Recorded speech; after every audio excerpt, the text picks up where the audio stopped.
Réplique, c'est le podcast cinéma de Canal+. Pour ce deuxième épisode, notre concept reste le même. Vous proposez une rencontre entre une actrice ou un acteur et la personne qu'il ou elle incarne dans la vraie vie. Aujourd'hui, le comédien Cadmerade s'est prêté au jeu en face d'Olivier Frege, metteur en scène d'opéra et professeur de théâtre en prison.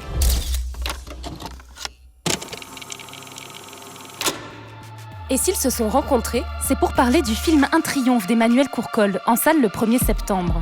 C'est l'histoire d'Étienne, un acteur en manque de souffle qui accepte, pour se faire 3 sous, de donner des cours de théâtre en prison. Face à des détenus aussi récalcitrants que touchants, il donne avec émotion et force un nouveau sens à sa carrière et à sa vie. Mais vous avez jamais travaillé avec des détenus ? Si, un petit peu. C'était des jeunes en difficulté qui avaient fait des conneries. Ah d'accord. C'est pas pareil. Vous êtes pas dans un théâtre ici. Vous êtes dans une prison. Avec des délinquants, des criminels. Non, tu parles pas comme ça, moi. Non, je te parle comme je veux, je suis metteur en scène ici. Moi, je veux que les spectateurs, ils oublient d'où vous venez. Tu crois qu'on a envie d'où on vient, non? Vous allez jouer dans un vrai théâtre avec des décors. Il y aura du public aussi. Vos amis, vos familles. Je vais pas laisser passer ça, quand même.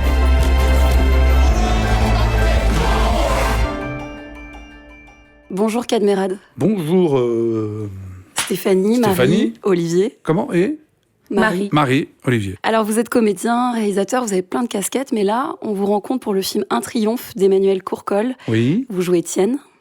Étienne, Carboni, non? Je ne sais même plus. Exactement. Carboni. Ça fait 2 ans. On a tourné il y a 2 ans. J'arrive encore à me rappeler du nom de famille, quand même. Et en face de vous, il y a Olivier Frege, metteur en scène dans la vie, C'est ça. mais également metteur en scène et professeur de théâtre en prison.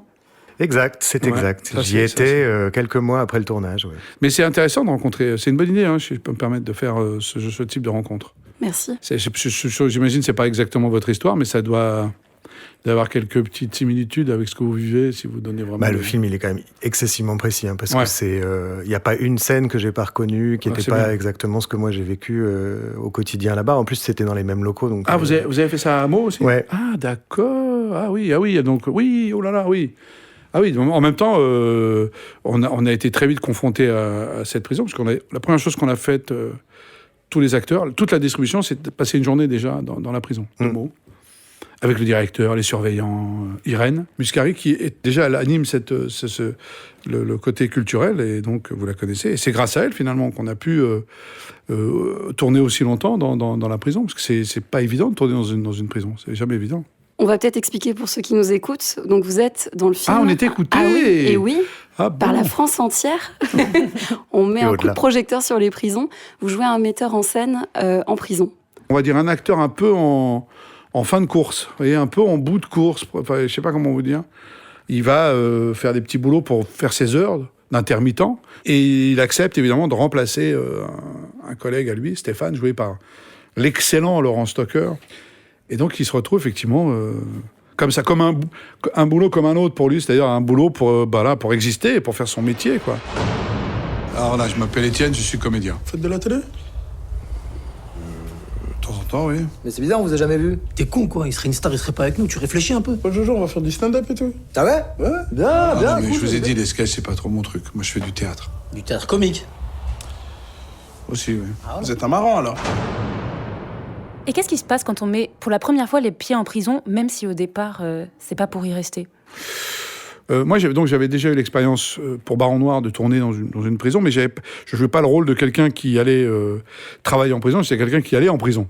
Et déjà, j'avais une sensation assez étrange quand même. Et puis là, pour les besoins du triomphe, du film, on a dû passer d'avoir une première journée tous ensemble. Alors là, c'était très cool, parce qu'on rentrait, on disait bonjour à tout le monde, les surveillants, le directeur nous accueillait, c'était très marrant ce directeur, c'est Oui, toujours il le est même. très drôle. Et donc, on est très bien reçus. Par contre, après, on y passait une semaine, voire 10 jours, je crois, le matin au soir. On arrivait le matin, comme sans doute vous devez le faire, vous devez donner vos papiers, tous les jours. Le Comme un portable, détenu. Comme vous un vous rendez détenu, compte, quoi. un acteur sans portable, il peut même plus on peut plus faire de story, filmer ses pieds, ce qu'on mange. C'est important. Vous n'avez plus de communication du tout avec l'extérieur, et vous passez la journée à voir et à entendre et à sentir un autre monde, en fait. Vous êtes dans un autre monde. En fait, on n'avait pas le droit de se mêler réellement aux vrais détenus, ce qui était, à mon avis, le problème, mais en même temps, je peux comprendre, parce qu'il y a des règles, il y a des protocoles tout le temps, vous imaginez, il y a des portes, il y en a, je sais pas combien, pour aller jusqu'à la salle de théâtre, il y a d'avoir une dizaine de portes, avec toujours ce même bruit, là. Ce bruit, il est terrible, ce Ça bruit, rend non? dingue. Il vous rend fou aussi, non? Ça rend dingue. On l'a enregistré, on l'a mis dans le spectacle, on a fait de la musique électro avec, on devenait fou. Mais ça, c'est une très bonne idée, ça. Mais il est fou, ce bruit. Non, mais il pourrait quand même, je sais pas, faire un bruit moins agressif. Ça fout les boules, ce bruit. Hein. Donc vous avez ça, et puis vous passez la journée. Vous êtes en tournage, donc vous êtes quand même dans votre monde un peu, vous êtes dans votre...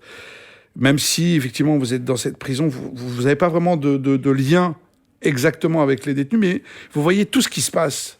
Vous pouvez pas, comment dirais-je, y participer vraiment. Vous êtes souvent, enfin, je sais pas vous comment ça se passe, Olivier, à votre niveau, mais on était plutôt à chaque fois mis à part dès qu'il y avait un mouvement, ce qu'on appelle un mouvement. Oui, et puis il y a toujours un moment, effectivement, où on sent bien qu'on connaît pas. Quand on connaît pas le quotidien, on n'a pas la réalité. C'est très compliqué parce qu'on sait pas où se mettre. On vous dit attention, là il y a un détenu qui va aller à la bibliothèque. On a l'impression que c'est un tigre qui traverse le couloir, vous savez, avant de rentrer dans la cage. C'est ça, c'est cette impression-là. C'est-à-dire qu'on a l'impression que tout d'un coup, il y a un effet comme ça qui est assez... alors que bon, ce sont des hommes... On va détailler du coup par rapport au film et à la présence d'Olivier, parce que justement c'est intéressant. C'est trop tout long ça. ce que je vous racontais. Non, pas du tout, mais ce côté huis clos. J'allais pleurer à la fin, mais c'est pas grave, c'était beau. Allez-y, non, je pleurez. Le matin, vous mettiez entre 20 minutes et 1h30. Voilà, c'est ça, pour rentrer, pour arriver... Non, mais ce que je voulais dire pour finir, parce que cette impression-là que vous avez, c'est quand vous sortez le soir. Vous sortez. Et je sais pas, vous avez vu le parking de Meaux, comment c'est foutu? C'est radieux. C'est réjouissant. C'est un parking en pleine zone, au milieu des champs. Vous avez l'impression que c'est le plus beau parking du monde quand vous sortez. Tellement vous êtes content de sortir, vous retrouver une liberté. La privation de liberté, en quelque sorte, on sait un peu ce que c'est aujourd'hui, on l'a vécu, on l'a vu, tous ces empêchements qu'on a eus.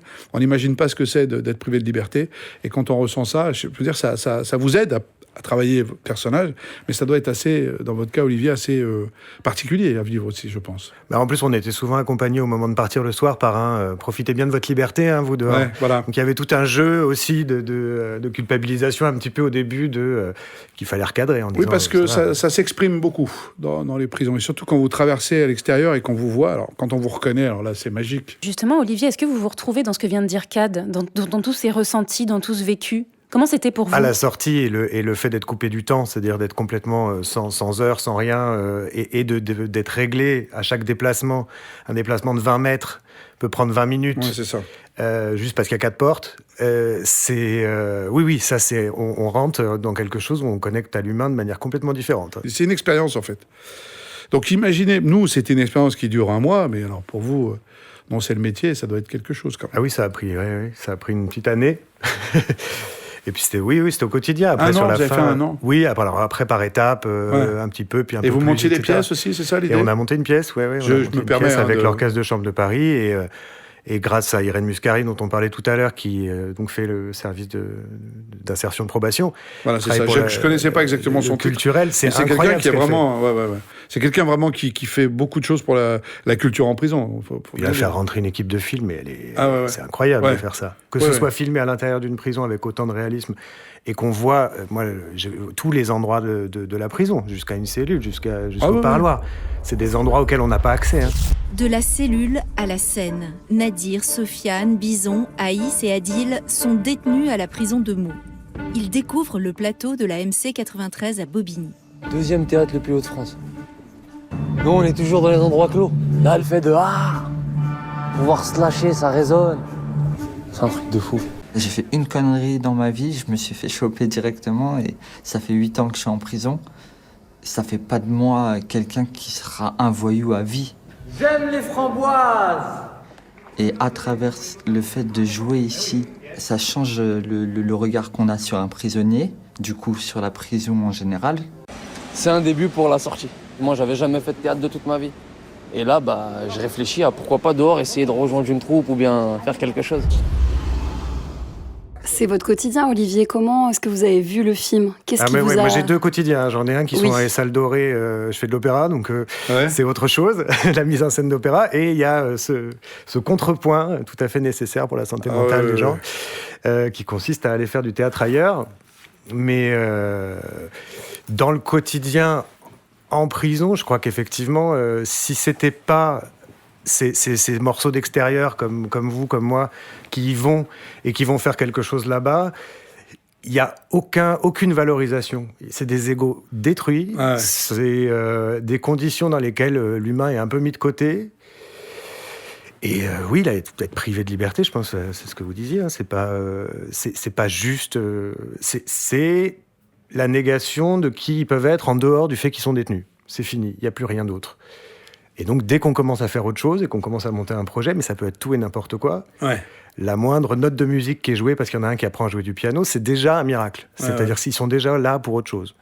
Mais moi, c'est pour un film, mais vous, c'est pour de vrai. Donc, c'est vrai que c'est d'autant plus magnifique de ce que vous faites que nous. Ça m'a fait marrer de voir le film. D'abord parce qu'effectivement, j'étais en plein dedans quand je l'ai vu.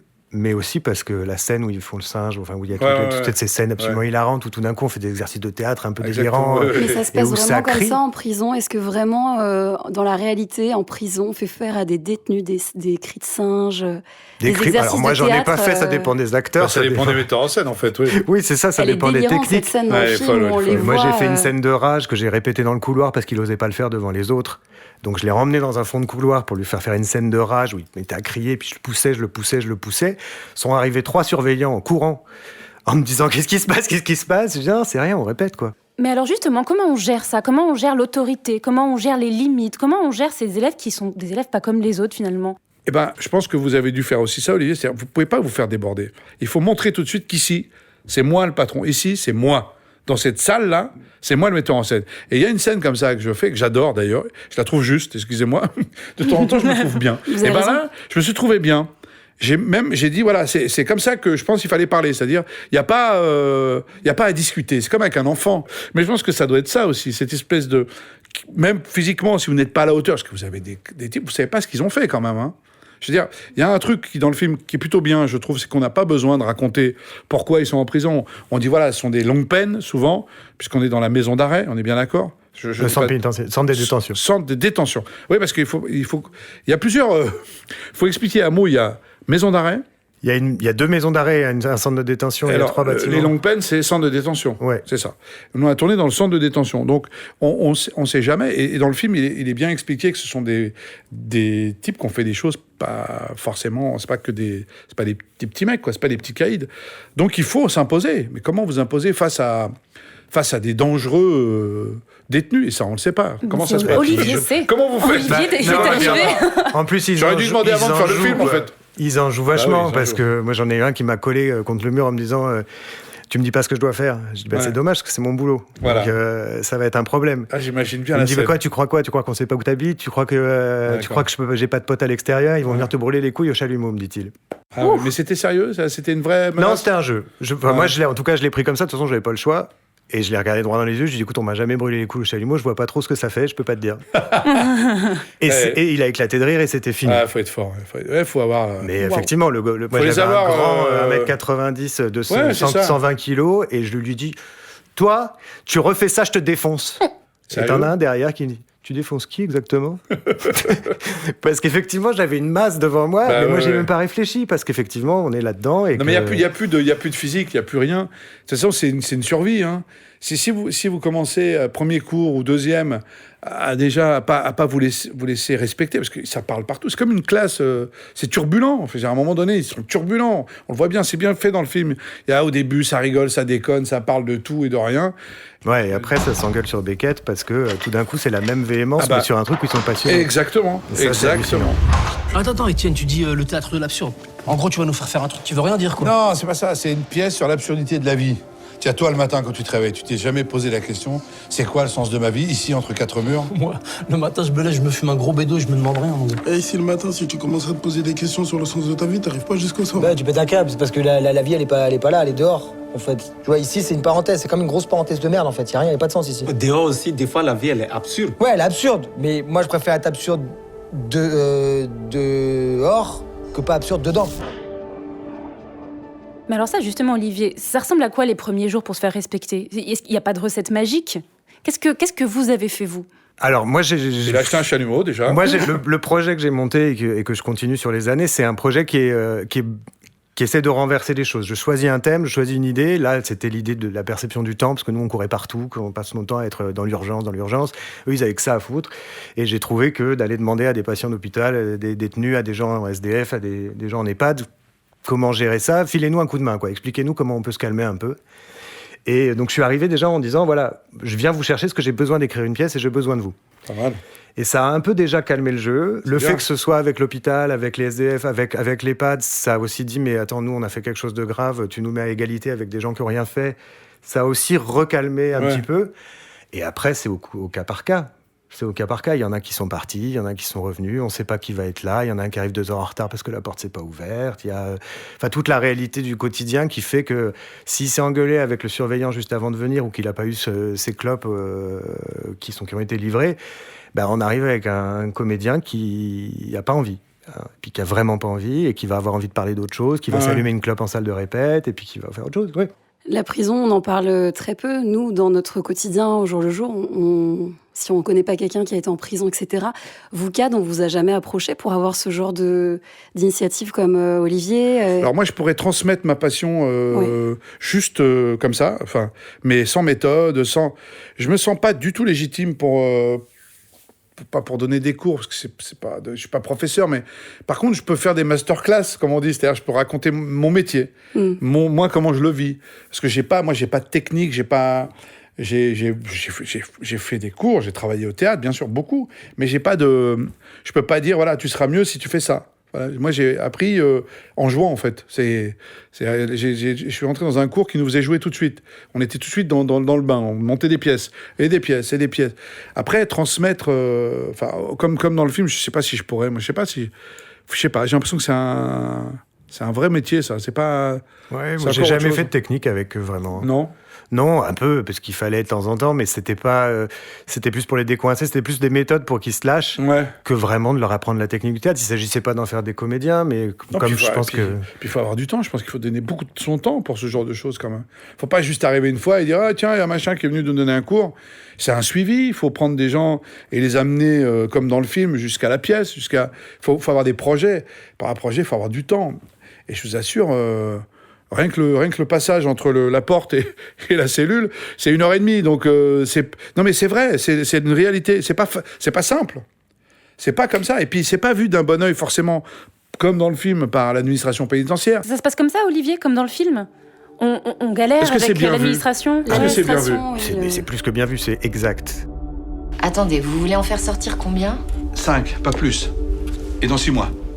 Dans 6 mois. Ça veut dire 6 mois de répétition. Voilà, 3 fois par semaine. Au début. Mais ça fait combien d'heures, ça ? 338. Pour 5 détenus ?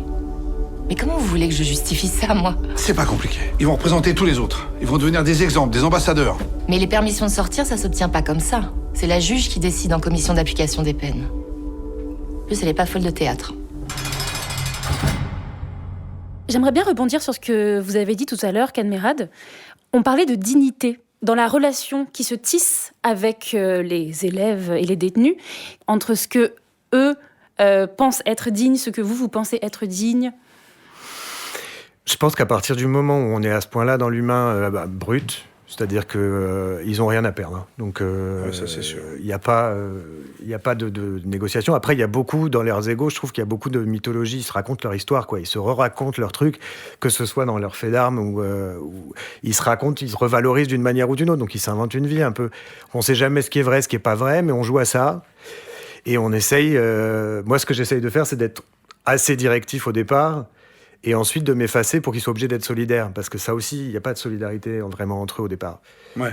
Et là, il y a eu un groupe, il y a un des détenus qui m'a dit cette chose magnifique à la fin, il m'a dit « Moi, je suis arrivé avec mes réponses, et vous êtes venus avec les bonnes questions. » Ah, pas mal. Et c'était beau, parce que c'était vraiment ça, ils arrivent tous avec leurs réponses, ils arrivent avec leur truc de « je sais que je suis une merde », ou « je sais que je suis pas capable de ci », ou que je suis bon qu'à ça, ou que... Ils sont déjà préformatés, et la plupart, ils sont en prison, c'est limite si c'était pas déjà écrit sur le CV avant qu'ils y soient, quoi. Mais c'est un peu comme dans le film... au moment où ils témoignent tous en disant voilà, ça a changé ma vie, je pensais que j'étais nul en fait. Et je trouve que c'est pas mal ce moment, il est assez émouvant quand vous savez, quand elle regarde la cassette, enfin elle voit le DVD où tous les détenus témoignent avant avant qu'on autorise d'aller à l'Odéon. Je ne sais pas si vous vous souvenez de ce moment. Et c'est la juge d'application de peine. C'est exactement ce que vous dites. Il y a vraiment tout d'un coup, ces jeunes détenus ou ces détenus prennent conscience quand même de leur qualité et tout d'un coup, on leur parle autrement que comme des détenus. On voit des hommes et la dignité, elle revient en fait. C'est ça. Je pense que c'est peut-être cette raison, quand on parle de dignité, c'est peut-être ça, voilà. Oui, l'avantage du théâtre, c'est qu'effectivement, c'est un média où on n'a pas forcément besoin d'être formé au départ pour monter sur un plateau. Après, il faut utiliser les qualités qu'ils ont, et leurs forces et leurs faiblesses. Et ça, c'est beau à montrer, parce que c'est aussi une qualité de théâtre qu'on n'a pas avec un acteur pro. Hein. Et vous savez quand même, ce qui est assez intéressant, c'est qu'on a fait une projection dans la prison d'Angoulême, à l'occasion du festival. Et à la fin, les détenus qui avaient vu, on pensait que c'était les vrais détenus qui avaient joué ils ont été bluffés par les acteurs, puisque ce sont des acteurs, et ils ont tous pensé que c'était des détenus. On a trouvé ça assez fort avec Emmanuel. On s'est dit, non, la force du film, c'est quand même ça aussi, c'est d'être très vrai. Vous êtes un acteur, c'est pas pour vous flatter, vous êtes très réaliste. C'est mon moment, vous allez voir. Après, c'est le vôtre. Non, mais il n'y a pas besoin d'être détenu pour être touché. Il y a un côté très réaliste, très... on joue avec les détenus, on se met à la place de cet acteur un peu... qui cherche perdu. Un peu quelque chose, finalement, qui apprend autant que les détenus dans cette prison. C'est un acteur qui attend son heure de gloire. Exactement. Et qui l'a grâce aux détenus, en fait. C'est pas... Et on se reconnaît dans le public, un peu, sans faire de spoiler du tout, mais voilà, Olivier, vous avez fait monter sur scène des détenus, on se reconnaît dans ce public qui applaudit des détenus qui, en fait, sont en prison, donc on n'a pas envie d'applaudir pour leurs erreurs. Non. Est-ce que, justement, vous, ce genre de film, ça peut aussi vous faire un peu regarder les prisons différemment, ou ce genre de choses? Moi, alors, quand j'étais plus jeune, je faisais de la radio, j'avais animé une radio en prison à Fleury-Mérogis, la partie jeune de Fleury, c'est-à-dire... il y a une prison pour les jeunes à Fleury-Mérogis, il me semble bien pour les mineurs. Je ne sais pas si ça existe toujours. Et j'avais animé une émission de radio. Première expérience. Et j'étais fier, j'étais tellement fier. En fait, on a envie d'apporter quelque chose, en fait. Parce que, je ne sais pas comment dire, vraiment, quand vous rentrez dans la prison, parce qu'évidemment, il faut penser aux familles des victimes, à tout ce genre-là, on ne peut pas non plus glorifier et faire l'apologie des détenus, c'est pas possible. À un moment donné, il faut penser aux familles des victimes, des détenus. Il ne faut jamais oublier aussi la réalité. Bien sûr. Mais on ne peut pas s'empêcher de vouloir offrir quelque chose aux détenus. Offrir un bout de liberté, que ce soit une évasion culturelle, et le mot va bien, en fait. Mais on a envie de faire quelque chose, malgré tout ce que ça représente d'être un détenu, parce que bon, ils sont pas... Mais il y a une émotion quand même. Et voilà, vous sentez que vous apportez quelque chose, vous sentez important finalement. C'est assez rare d'apporter quelque chose, de se sentir important aux yeux de ces gens-là. Je ne sais pas pourquoi, mais je ne sais pas si vous ressentez ça. C'est l'impression de faire la différence. Ouais. Alors après, c'est vraiment... Il y a peut-être que vous... On sent tout de suite qu'il y a quelque chose qui change parce qu'on est là. Alors après, c'est moi... Mais avez-vous déjà rencontré des détenus, vous, déjà ? Vous avez déjà croisé le regard d'un détenu où... Il y a toujours un truc... Il y a un rapport bizarre avec les détenus. Enfin, pas bizarre, mais... Je sais pas. Vous savez, dans leurs yeux, vous voyez pratiquement tout ce qu'ils vivent, en fait. Vous ressentez leur détresse, en quelque sorte. Vous la sentez, la cellule, vous sentez leur vie, vous sentez le fait qu'ils sont emprisonnés, en fait. Oui, ça vient parfois par la colère, parfois par des... mais tout d'un coup. C'est-à-dire qu'on est sur une... C'est un zoom, et c'est ce qui fait... Moi, j'ai trouvé que le film pouvait être à la fois hyper touchant et surtout très drôle aussi, parce que c'est trop. Tout est grossi, tout est compliqué, tout est kafkaïen là-dedans, parce que c'est vraiment, là, pour le coup, qu'il ait choisi Godot, c'était pas mal. C'est l'absurde, ben oui, forcément, parce que c'est l'absurde, c'est totalement absurde. Il y a des scènes qui sont totalement absurdes. Et L'espoir, c'est absurde. C'est absurde. Mais tiens, sérieusement, en attendant, ils font quoi? Comme vous, ils discutent, ils s'engueulent. Il y a Pozzo qui arrive avec Lucky, son domestique, qui tient au bout d'une corde. Mais c'est une histoire de fonce-dents, en fait. Prends des cachetons, toi. Attendez, vous vouliez une fable sur des mecs qui passent leur vie à attendre? Non, mais les fables, c'est avec des animaux. On est tous un peu des animaux, non? Voilà, on est tous des bêtes sauvages. C'est pour ça qu'on nous a mis en cage. Hein? Et c'est quoi la morale, chef? Dans les fables, il y a toujours une morale. Ah là, il n'y en a pas. Mais donc ça veut dire qu'il n'y a pas de morale, il n'y a pas d'action, il n'y a pas de début, il n'y a pas de fin. Il n'y a rien dans la pièce, il n'y a que dalle. C'est normal, c'est absurde, c'est absurde. Oui, c'est absurde, mais surtout, c'est une comédie. Vous avez aussi des anecdotes un peu rigolotes, je crois, Olivier, à raconter peut-être à Cad. Ah ben moi, j'ai revu des trucs, entre le jour J où j'en ai un qui arrivait 2 heures en retard parce qu'il était chez le coiffeur. C'est un miroir. Ah là, moi j'étais Quand ils partent chez le coiffeur. C'est là que je lui ai dit que je vais te défoncer. Je te défonce. Tu me refais ça, je te défonce. Ah oui, carrément. Moi, t'es là, je suis en train de me dire, il va pas venir. Mais vous étiez dehors à ce moment-là ou dans Non, dehors. Ah, vous les aviez sortis dehors. On jouait à Bobigny, à la MC 93, avec l'orchestre de chambre de Paris. Mais c'était, alors pardonnez-moi Olivier, ce sont des détenus qui sortent pas d'habitude. Vous avez réussi à faire sortir comme dans le film. C'est que des permissionnables, oui, qui vont arriver qui sont en fin de peine, donc qui du coup ont l'autorisation. Il y a quand même un... Ouais. On peut pas faire sortir n'importe qui quand même. Faut pas... Voilà. La réalité, c'est pas ça. Il y a quand même il y a des gens permissionnables, évidemment. Non, et puis jusqu'au jour J, il y a le risque que une situation X, Y fait qu'ils peuvent partir. Fait qu'ils sortent pas. Non. Ou qu'ils sortent pas. Ou qu'ils sortent et qu'ils reviennent pas. Ça vous est arrivé ? 4 qui sont sortis. Nous, avec le Covid, ça a tout arrêté. On est reparti. Et du coup, il y en a 4 qui sont sortis entre-temps, quand ils ont commencé à libérer de la place en prison parce que les gens étaient entassés. Et sur les 4, il y en a 2 qui l'ont fait quand même. C'est-à-dire qu'ils ont fait quoi ? Qui étaient à l'extérieur et qui sont venus jouer sur scène. Ah, très bien, d'accord. Très bien. Qui n'ont pas joué en prison. Et vous avez eu du succès ? Ça a marché aussi ? Oui. Très bien. Ça a marché. Il y a du monde, les gens... C'était plein. C'était plein à craquer. Il y a beaucoup d'autres miroirs. Il y a des scènes qui sont le calque de la réalité de ce que vous avez vécu, Olivier. Je pense par exemple à cette phrase incroyable qui est sortie pendant le film, qui est « Sur scène, j'ai ressenti encore plus d'adrénaline qu'après un braquage ». Ça, on vous l'a dit aussi, n'est-ce pas ? Ça, on me l'a dit. Ça, on me l'a dit. Ça fait quoi d'entendre ça ? Mais déjà parce qu'ils arrivent dans le théâtre et qu'il y en a un qui a regardé sur Google et qui te dit, tu sais que c'est la cage de scène, la MC 93, c'est la cage de scène la plus haute de France, ça fait 200, je sais pas quoi mètres, etc. 80, c'était ahurissant, donc il savait tout techniquement du théâtre, alors qu'il n'y avait jamais mis les pieds. Et effectivement, c'est un... Bon, on a un peu envie de leur dire faites du théâtre, alors du coup, plutôt. Mais c'est certainement moins rentable. Voilà, c'est ça le problème. Mais effectivement... Ça rapporte de l'autre côté. Mais qu'est-ce que ça vous a fait à vous d'entendre ça ? De se dire que vous êtes capable de donner à ces gens des sensations aussi extrêmes ? Mais c'est pas moi qui les donne. Oh. Ben non. Non, c'est pas moi qui les donne. Moi, j'ai un projet, je fais mon travail.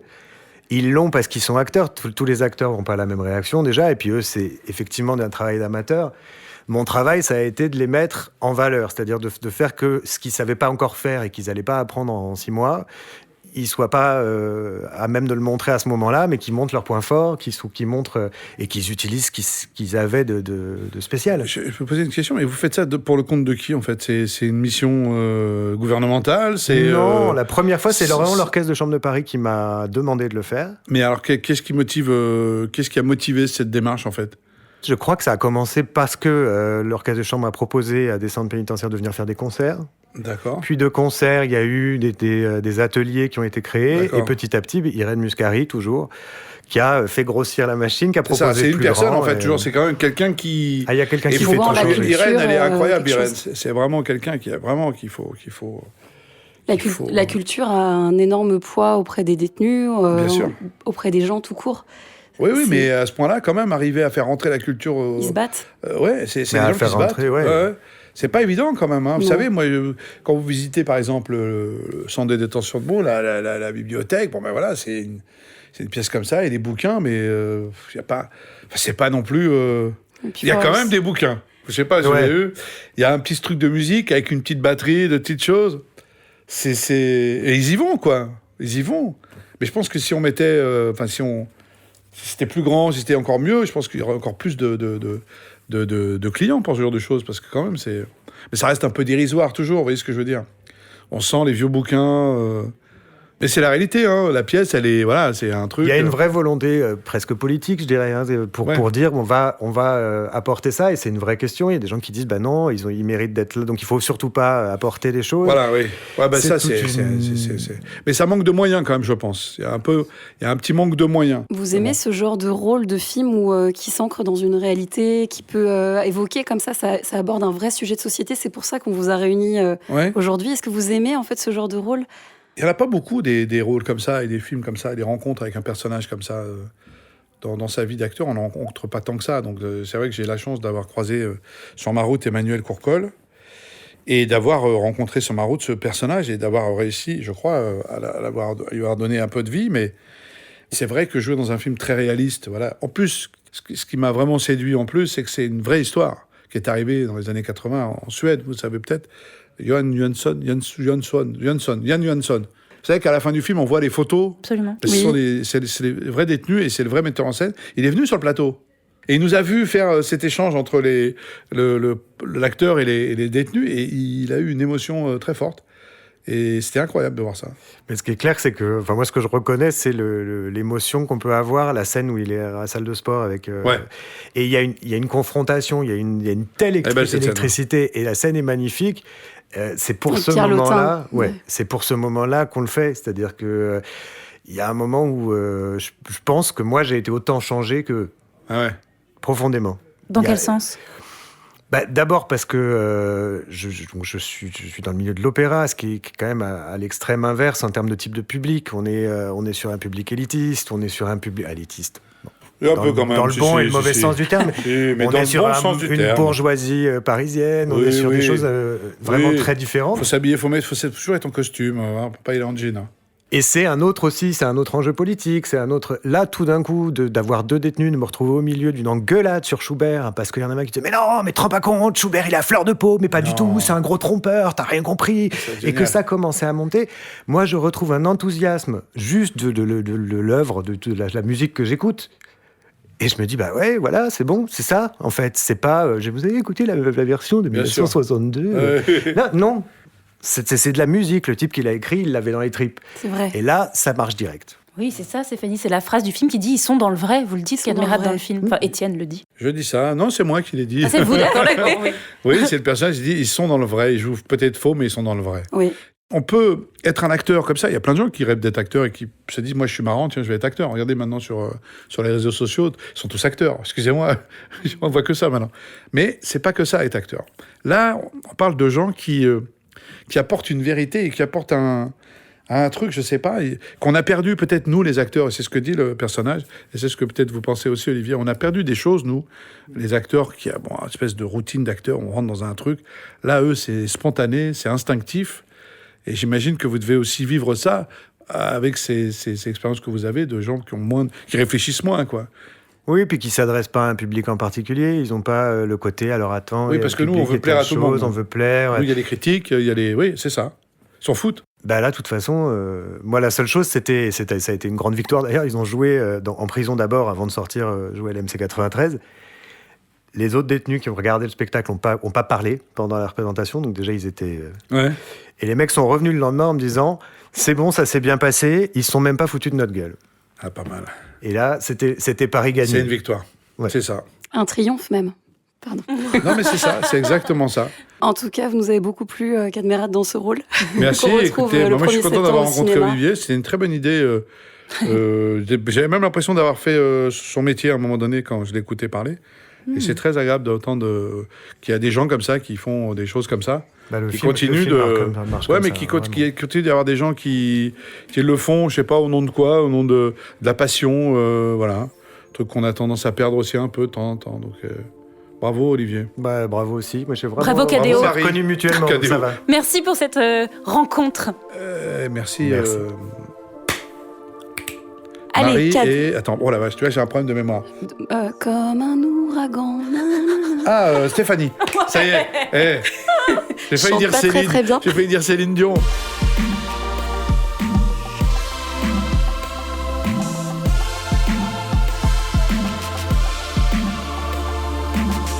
C'était le 2e épisode de Réplique, un podcast produit par François Saltiel sur une idée originale de Marie Sala et Steph Chermont, réalisé par Nico Bergman, une musique originale de Victor Trifilieff, une production Art de Voir.